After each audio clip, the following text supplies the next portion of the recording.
Image copyright EPA image caption Mr. Trump said he thought a deal was more likely than not. Chinese negotiators have agreed to extend their stay in Washington, as the U.S. and China push to strike a trade deal.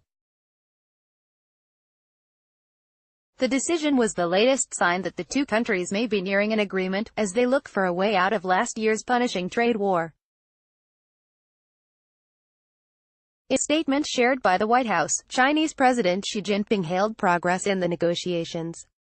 U.S. President Donald Trump also said a deal was more likely than not, the fact that they're willing to stay for quite a bit longer. That means something, he told reporters at the White House. Think there's a good chance that it happens. The U.S. and China placed tariffs on billions of dollars worth of the other's goods last year as they faced off on trade. The U.S. had initially threatened to increase tariffs on $200 billion worth of goods from 10% to 25% if the two sides could not agree a deal by the 1st of March. But Mr. Trump has appeared more flexible recently, as negotiators meet in Washington for a fourth round of talks.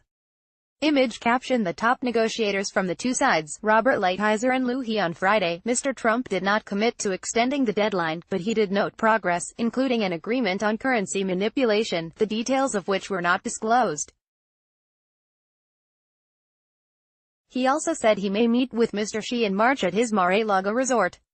Huawei has not been part of the discussions to date, he added. China's Vice Premier Liu He, who has been leading the talks for the Chinese, said his team was ready for a deal. From China, we believe that it is very likely that it will happen, he said. What are the two sides discussing? Washington wants Beijing to make changes with its economic policies, which it says unfairly favor domestic companies through subsidies and other support.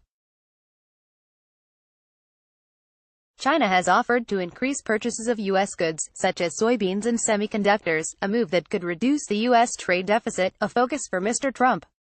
However, the country is unlikely to embrace broader structural changes, which are seen by some internally as a way to contain its rise. On Friday, U.S. Trade Representative Robert Lighthizer, who has been leading talks for the U.S., warned that major hurdles remain before a final agreement can be signed.